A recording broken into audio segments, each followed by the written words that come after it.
അടുത്ത് നാരായണ ഭട്ടതിരി എഴുതിയതുകൊണ്ടും രചിച്ചതുകൊണ്ടും നാരായണൻ 420 കൊല്ലം മുമ്പ് ജനിച്ച് 27ാമത്തെ വയസ്സിൽ നാരായണ സ്തോത്രം നിർമ്മിച്ച് 86 വയസ്സുവരെ ജീവിച്ചിട്ടുള്ള ആയുരാരോഗ്യ സൗഖ്യവനായിരുന്നു ഭട്ടതിരിപ്പാട്. 7560 മലപ്പുറത്ത് കുറുമ്പത്തൂർ അംശത്തിൽ മേൽപ്പത്തൂർ ഇല്ലത്തിലാണ് ജനനം. അമ്മയുടെ ഇല്ലം തൃശ്ശൂരിലെ പയ്യൂരാണ്. അച്ഛന്റെ പേര് മാധുദത്തൻ.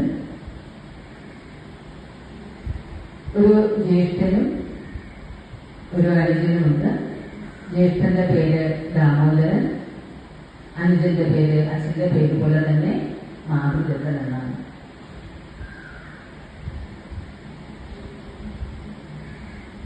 മാധവനോദത്തിൽ നിന്ന് വേദപഠനവും സംസ്കൃതവും, പിതാവിൽ നിന്ന് മീമാംസയും, ജ്യേഷ്ഠനായ ദാമോദരനിൽ നിന്ന് തർക്കവും, ഗുരുവായ അച്യുത പിഷാരടിയിൽ നിന്ന് വ്യാകരണവും പഠിച്ചു.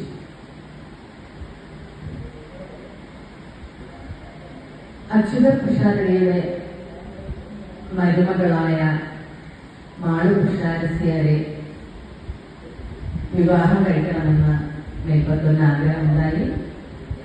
അങ്ങനെ അവർ വിവാഹം കഴിച്ചു. വിവാഹം കഴിഞ്ഞ് അവിടെ എല്ലാ കാര്യങ്ങളും കൃത്യമായി നടത്തിയിരുന്നു. ജപം, പഠനം ഇതെല്ലാം കൃത്യമായി ചെയ്തുകൊണ്ടിരുന്ന മേൽപ്പത്തൂർ വിവാഹശേഷം ഇന്ദ്രിയ സുഖങ്ങളിൽ മുഴുകി ബാക്കി ഒന്നിലും ശ്രദ്ധയില്ലാതെ കുറച്ചു കാലം അങ്ങനെ കഴിച്ചുകൂട്ടി. ഇത് ഗുരുവായ അച്യുത പിഷാരടിക്ക് മാനസികമായി വളരെ വിഷമമുണ്ടാക്കി. ഒരു ദിവസം ഗുരുവായ അച്യുത പിഷാരടി ബാക്കി ശിഷ്യഗണങ്ങൾക്ക് ക്ലാസ് എടുത്തുകൊണ്ടിരുന്നപ്പോൾ 2 സൈഡിലായിട്ടാണ് ശിഷ്യർ ഇരുന്നിരുന്നത്. ആ സമയത്ത് രാവിലെയാണ് ക്ലാസ് എടുത്തിരുന്നത്. ആ സമയത്ത് മേൽപ്പത്തൂര് ഉറക്കമണിക്ക് അവരുടെ നടുവിൽ കൂടി നടന്നുപോയി. ഇത് ഗുരുവിന് വല്ലാത്ത വിഷമമായി. അദ്ദേഹം അപ്പോൾ അവിടെ ഇരുന്നുകൊണ്ട് ആരോടുമില്ലാതെ ഇങ്ങനെ പറഞ്ഞു. കാരണം ശിഷ്യർ എല്ലാവരും കേട്ടവർ തന്നെ, നല്ലൊരു ബ്രാഹ്മണ ജന്മം കിട്ടിയിട്ട് അതിങ്ങനെ പാഴാക്കി കളയുമല്ലോ. ഇത് കേട്ട മേൽപ്പത്തൂരിന് വലിയ വിഷമമായി. അദ്ദേഹം അപ്പോൾ തന്നെ അവിടെ നിന്ന് തിരിച്ചു വന്നു. തിരിച്ചു വന്നതിന് ശേഷം പൂജാമുറിയിൽ ഭഗവാനെ നന്നായിട്ട് പ്രാർത്ഥിച്ചു. തിരികെ വന്ന് അച്യുത പിഷാരടിയുടെ ശിഷ്യനായി വീണ്ടും പഠനം ആരംഭിച്ചു. ഇത് ഗുരുവിന് വളരെയേറെ സന്തോഷമായി. അങ്ങനെ കുറച്ചു ദിവസം പഠനം, എപ്പോഴും പഠനം തന്നെയാണ്. പൂജ ചെയ്യുക,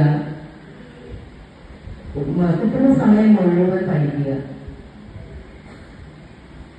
അല്പം എന്തെങ്കിലും ആഹാരം കഴിച്ചത് കൊടുത്തും ഉറങ്ങാനാണെങ്കിൽ അല്പസമയം ഉറങ്ങും, ബാക്കി മുഴുവൻ സമയം പഠിത്തമാണ്. അങ്ങനെ കുറച്ച് ദിവസം കഴിഞ്ഞപ്പോൾ ഗുരുവായ അച്യുത പിഷാരടിക്ക് വാതരോഗം ബാധിച്ചു. അസുഖം വന്ന ഉടനെ തന്നെ പല വൈദ്യന്മാരും ചികിത്സിക്കാനെത്തി.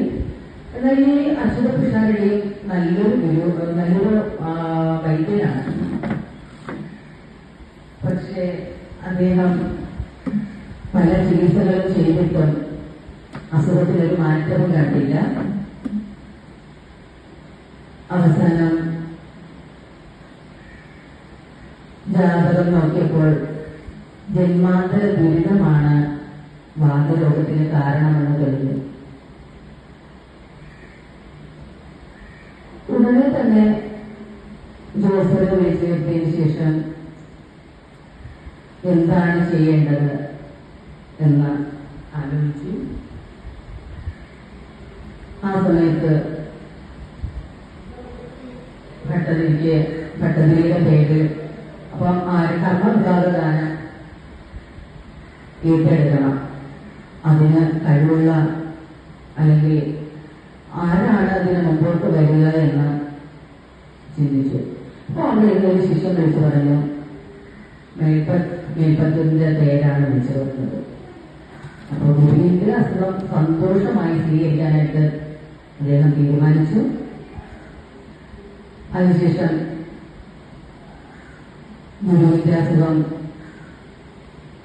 അല്പാൽപമായി കുറഞ്ഞു വന്നു. ഭട്ടതിരി അസുഖം കണ്ടു തുടങ്ങി.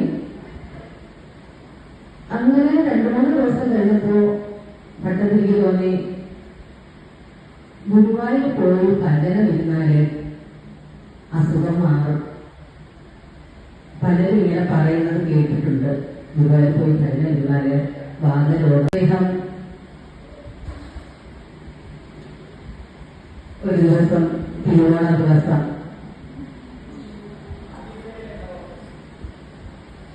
ഗുരുവായൂർ പോകാനായിട്ട് ഉച്ചയ്ക്ക് ഊണെല്ലാം കഴിഞ്ഞ് പോകാനായിട്ട് ഇരിക്കുകയായിരുന്നു. ആ സമയത്ത് അദ്ദേഹം വിചാരിച്ചു ഗുരുവിനെ ഒന്ന് കണ്ടാലോ. ഗുരുവിനെ കണ്ടു. ഗുരുവോട് സന്തോഷപൂർവ്വം പോയിട്ട് വരാൻ പറഞ്ഞു. അതിനുശേഷം ഭക്തോത്തമനായ എഴുത്തച്ഛനെയും വിവരം അറിയിച്ചു. അപ്പോൾ ഒരു ബ്രാഹ്മണനെയാണ് പറഞ്ഞു വിട്ടത്. അപ്പൊ ഇതിനിടയ്ക്ക് എന്ന് പറയാനുള്ള എന്താ പറയുക, ഒരു ബ്രഹ്മ തേജസ്സുള്ള ആൾക്ക് മാത്രമേ ഈ കർമ്മവിഭാഗദാനം ഏറ്റെടുക്കാനായിട്ട് സാധിക്കുകയുള്ളൂ. അങ്ങനെയാണ് ഭട്ടതിരി ഏറ്റുവാങ്ങിയ വാതരോഗം ഏറ്റുവാങ്ങിയത്. അങ്ങനെ എഴുത്തച്ഛനെ കാണാനായിട്ട് ഒരു ബ്രാഹ്മണനെ തന്നെ പറഞ്ഞു വിട്ടു. അപ്പൊ അദ്ദേഹം പറഞ്ഞു, മീൻ തൊട്ട് കൊടുക്കുക. അപ്പോൾ ചോദിച്ചു, മീൻ തൊട്ട് കൊടുക്കുക എന്ന് അദ്ദേഹം ഇങ്ങനെ പറഞ്ഞു. അതുപോലെ തന്നെ വന്ന ഭട്ടതിരിയോട് പറഞ്ഞു. ഭട്ടതിരിക്ക് മനസ്സിലായി മത്സ്യാവതാര കഥ മുഴുവൻ പറയാനായിട്ടാണ്. അങ്ങനെ ഒരു തിരുവോണ ദിവസം അഞ്ചനായ മാതൃകത്തിനെയും കൂട്ടി വിടുന്ന മാതൃകത്തിന്റെ തോലെ കൈയിട്ട്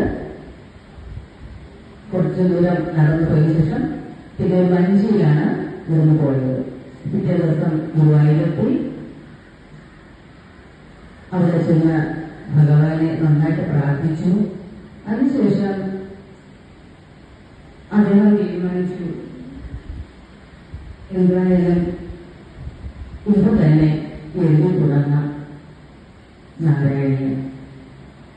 18,000 ശ്ലോകങ്ങളുള്ള നാരായണത്തിൽ നിന്ന് 1034 ശ്ലോകങ്ങളായും 28 വൃത്തങ്ങളായും അദ്ദേഹം ഒരു ദിവസം 10 ശ്ലോകം വീതം നിർമ്മിച്ച് 100 ദിവസം കൊണ്ട് ഭാഗവത സംഗ്രഹം പൂർത്തിയാക്കുക. അങ്ങനെ 1ാമത്തെ ദിവസം അദ്ദേഹം എഴുതാൻ തുടങ്ങി.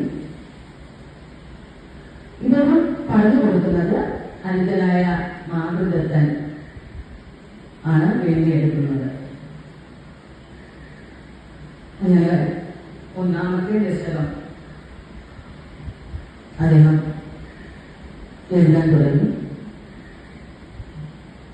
ഭഗവാന്റെ സ്വരൂപവും മാഹാത്മ്യവും അതാണ് ദശകം